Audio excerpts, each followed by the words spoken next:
ऊपर वाले ने बहुत से लोगों को सही सलामत दो हाथ बख्शे हैं, लेकिन फिर भी कई लोग उन्हीं दोनों हाथों को फैलाने पर मजबूर हैं। उन्हीं हाथों की लकीरों की दुहाई देके अपनी किस्मत को कोसते रहते हैं। लेकिन एक बंदा ऐसा है जिसके हाथों की लकीरें तो छोड़ो, उसके दोनों हाथ ही नहीं हैं, लेकिन फिर भी वो बंदा अपनी मेहनत के दम पर अपनी तकदीर खुद लिख रहा है। चीन की तरफ से पैरा ओलंपिक 2021 में उतरा ये बंदा एक स्विमर यानी कि तैराक है। अब आप लोग सोच रहे होंगे कि इसके हाथ नहीं है तो ये तैरता कैसे होगा। यही तो चमत्कार है। अपनी मेहनत के दम पर यह बंदा अभी तक पैरा ओलंपिक 2021 में 4 गोल्ड मेडल जीतकर वर्ल्ड रिकॉर्ड बना चुका है। इसका नाम है जेंग ताओ। कमाल का जज्बा है इस बंदे का। कुछ करने की हिम्मत अगर आपको चाहिए तो इस बंदे को तैरता हुआ एक बार जरूर देखना। और ऐसे अमेजिंग वीडियोस के लिए शेयर, सब्सक्राइब एंड लाइक। मिलता है अगली वीडियो में।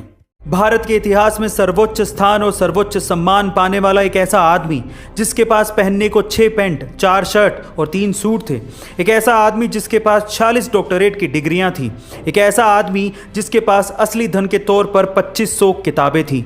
एक ऐसा आदमी जो कि इंडिया की आन बान और शान था। इसी वजह से देश ने उन्हें पद्मश्री, पद्म भूषण और भारत रत्न से नवाजा था। एक सच्चा देशभक्त, एक सच्चा मुसलमान जिसके लिए धर्म से ज्यादा देश मायने रखता था, जिसने लाखों लोगों की जिंदगियां बदली थी। इंडिया के मिसाइल मैन और महानतम वैज्ञानिकों में से एक महान सपूत अब्दुल कलाम को मेरा सलाम है। यूरोप में पब्स और डिस्कोस के अंदर काफ़ी ज़्यादा तेज म्यूजिक बजाया जाता था, जिसकी वजह से वहाँ पर ध्वनि प्रदूषण यानी कि साउंड पोल्यूशन काफ़ी ज़्यादा बढ़ रहा था। अब इस चीज़ को ध्यान में रखते हुए वहाँ पर इसके लिए सख्त नियम बनाए गए। अब पब मालिकों को इन नियमों का पालन भी करना था, लेकिन डिस्को में बिना तेज म्यूजिक के मज़ा भी कैसे आता। तो पब मालिकों ने डिस्को का एक नया तरीका ही निकाल लिया। अब वे पब में वायरलेस हेडफोन्स को यूज़ कर रहे हैं, यानी कि अब जो भी पब में आता है उसे हेडफोन दिया जाता है और सभी हेडफोन्स में एक ही तरह का म्यूजिक बजता है। अब इससे क्या फ़ायदा हुआ? इससे तेज आवाज़ का मज़ा भी आया और साथ ही साथ साउंड पोल्यूशन को भी कंट्रोल कर लिया गया। इसे साइलेंट डिस्को भी कहते हैं, जो कि आपने ए दिल है मुश्किल मूवी में भी ज़रूर देखा होगा।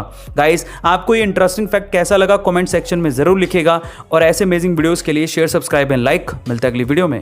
आजकल स्मार्टफोन सबके पास है और उसके बहुत जल्दी डिस्चार्ज होने की प्रॉब्लम और उसके हैंग होने की प्रॉब्लम अमूमन सबको आती है। तो उसी से रिलेटेड आज मैं आप लोगों को कुछ टिप्स बताता हूं। सबसे पहले, अगर आपको कहीं जाना है और आपका स्मार्टफोन चार्ज नहीं है और आपके पास समय भी कम है, इन दैट केस आप उसे एरोप्लेन मोड में चार्ज करिए, वो बहुत जल्दी चार्ज हो जाएगा। दूसरा, अगर आपका मोबाइल फोन धीरे धीरे डिस्चार्ज हो रहा है और आपके पास चार्जर भी नहीं है, इन दैट केस अगर आप ये चाहते हैं कि इमरजेंसी के लिए मेरा फोन ऑन रहे और मैं एक कॉल कम से कम कर सकूं, तो भी आपको एरोप्लेन मोड या इमरजेंसी मोड बहुत काम आएगा। और तीसरा, अगर आपका फोन हैंग हो रहा है, इन दैट केस अपने फोन को चार्जर पे लगाइए, वो नॉर्मल हो जाएगा। गाइस, आपको ये टिप्स एंड ट्रिक्स कैसी लगी कमेंट सेक्शन में जरूर लिखिएगा। और ऐसे अमेजिंग वीडियोस के लिए शेयर, सब्सक्राइब एंड लाइक। मिलते हैं अगली वीडियो में।